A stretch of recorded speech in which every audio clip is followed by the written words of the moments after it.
Imagine, if you will, that something has gone terribly wrong. Every dead body that is not exterminated becomes one of them. It gets up and kills. The people it kills get up and kill. In 1983, at the very young age of 9, I popped into the recently purchased family VCR, a videotape. And on this videotape, a little independent horror film written and directed by a Cuban-American filmmaker originally from the Bronx, New York. His name, George A. Romero, and the film, Dawn of the Dead.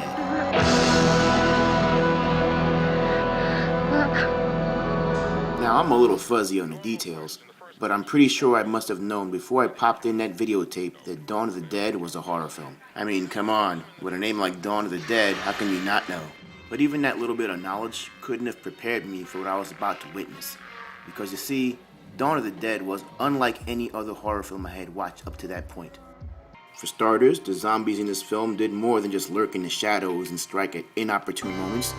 They shambled after you in broad fucking daylight too. And not only that, but there were so many of them. Hundreds, thousands, millions of them.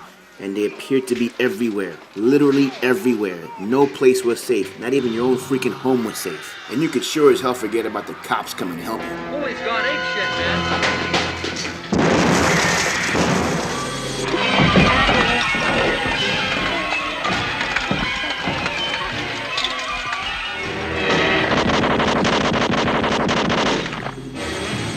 Yeah, I think it's safe to say, at age 9, this film really did a number on my head.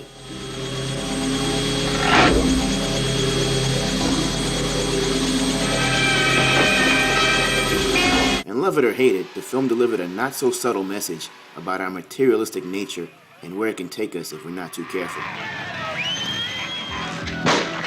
Say goodbye, creep. But at age 9, I didn't care about some damn social commentary. I was more interested in the massive amounts of blood and guts in the film. And yet, despite my limited understanding at the time, I still sensed that this was a different kind of horror movie. And sensing that, I think, made me feel a little special. Miguel! It wasn't long after I watched Dawn of the Dead on videotape that I caught Romero's original 1968 classic, Night of the Living Dead, on TV. And a few years later, the third entry into his zombie apocalypse chronicles, Day of the Dead. And while I personally prefer Day of the Dead's bleak, nihilistic tone over Dawn's frenetic, over-the-top style, it was Dawn of the Dead that introduced me to the idea that horror films can be about something. And I mean something other than just stopping a monster until part 2, part 3, part 4, and the final chapter, and the chapter after the final chapter. That's it. Push. That's it.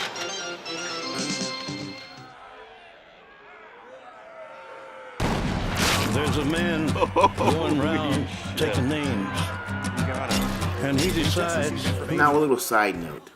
There was a remake of Dawn of the Dead that was released in 2004. This remake, as far as remakes go, is a fairly decent one. But it plays more like a cross between a modern run-of-the-mill action movie and an average horror film. It's good, but not great. Gone is any social commentary, gone is any exaggerated gore, and gone are the slow-moving zombies. In their place, the running dead. Hurry up! Yep. It seems that in this zombie apocalypse, only Kenyan marathon runners stand a chance against flesh-eating ghouls. But if you want your zombies with a little bite, get it? Bite? Then you'll want to watch the original 1979 version. It's a scary, thought-provoking, and at times even funny film that will leave you with an appreciation for what a horror movie can be when those making it are not only talented, but really pour their blood, sweat, and tears into the production. More crucial than that, we are down to the line, folks. We are down to the line. There are no divisions among living society. Quiet. We've got to remain rational. Granddad was a priest in Trinidad. He used to tell us, when there's no more room in hell, the dead will walk here.